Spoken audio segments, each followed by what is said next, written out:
Hey everyone, and welcome back to The Explainer. Today, we are tackling a truly fascinating paper titled The Key Does Not Create the House.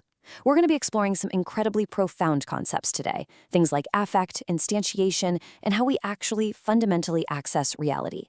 We're going to look at biology, we'll touch on perception, and even dive into a bit of theology. But we're doing it all through a remarkably simple lens, the idea that the thing you see isn't always the whole thing that's there, and the mechanism that controls access to something doesn't have to be anywhere near as complicated as the thing itself. It's a real paradigm shifter, so let's get into it.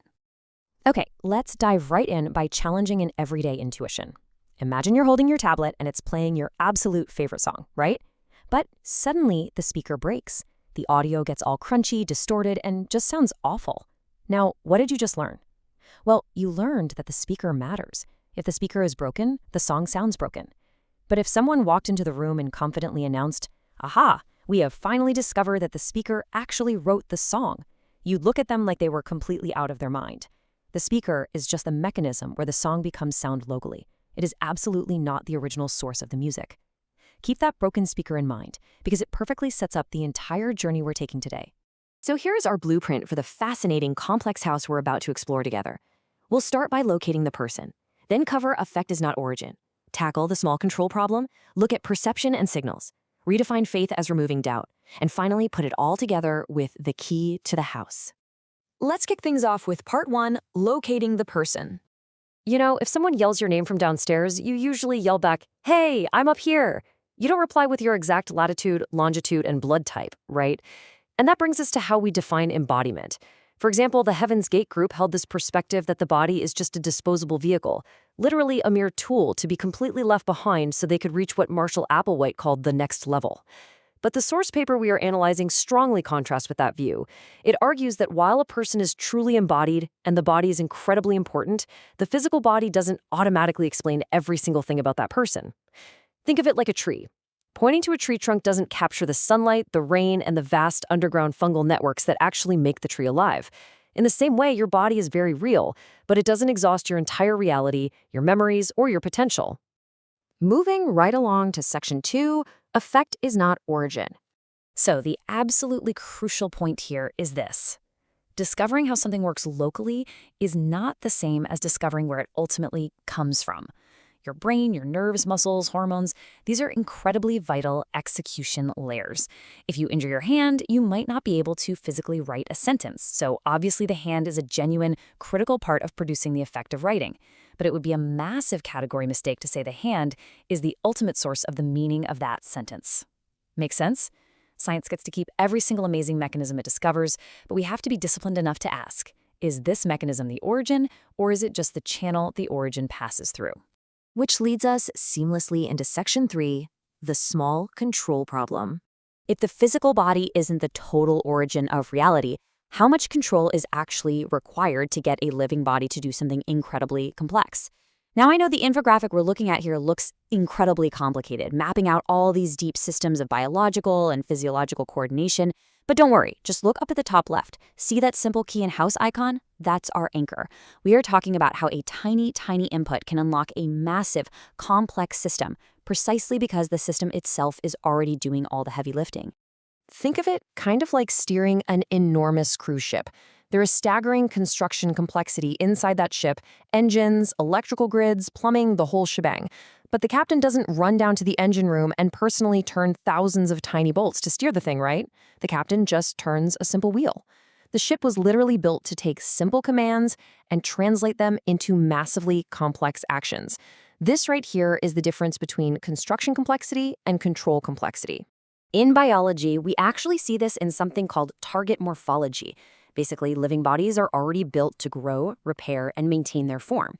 When you scrape your knee, you don't have to consciously micromanage millions of individual skin cells and tell them exactly where to go. The cells are already participating in this macroscopic error correction, working collectively toward a specific target shape. Because think about it, the body already has this vast built-in construction crew waiting on standby. Genes, bioelectric networks, chemical hormones, mechanical forces. It's honestly a lot like playing Minecraft.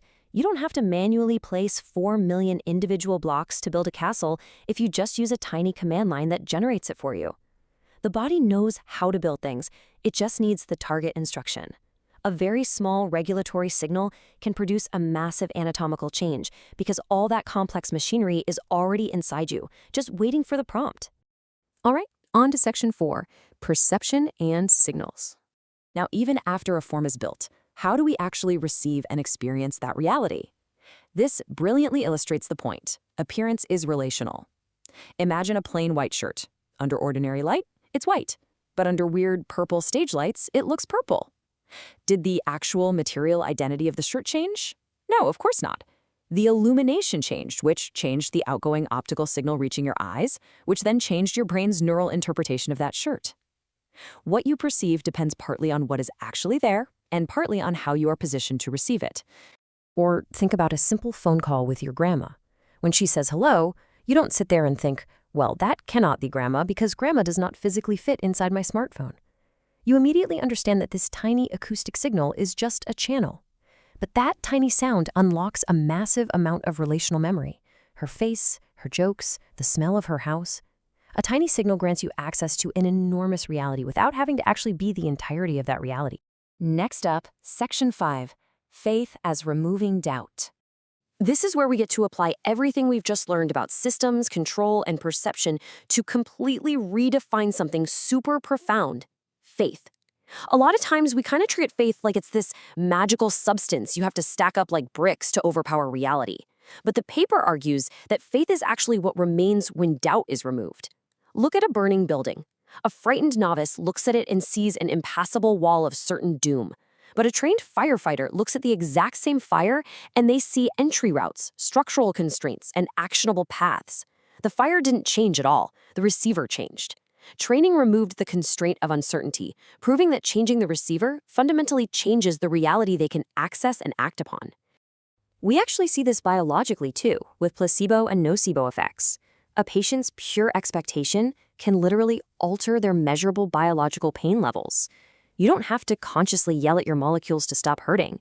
Your expectation alters the regulatory state, and the body's existing internal pharmacy does all the complex downstream work. Mind, meaning, and body are not separated in the way we often think they are. The paper even neutrally examines the gospel narratives through this exact same lens. When Jesus speaks about moving a mountain, the text heavily emphasizes the absence of doubt. He doesn't say, hey, go charge up your magical faith battery until it weighs more than a mountain. He focuses specifically on what happens when a person does not doubt in his heart. So, what does this all mean? What actually happens when doubt is removed? Well, think about it. If you perfectly trust that the floor is going to hold you, you don't spend 10 minutes psyching yourself up to get out of bed in the morning, right? The strongest belief doesn't feel like a struggle. It just feels like ordinary reality. Faith, under this model, isn't some new force you push into the world. It is simply the state of accessing reality when the limiting constraint of doubt has finally been taken away. And finally, section 6, the key to the house.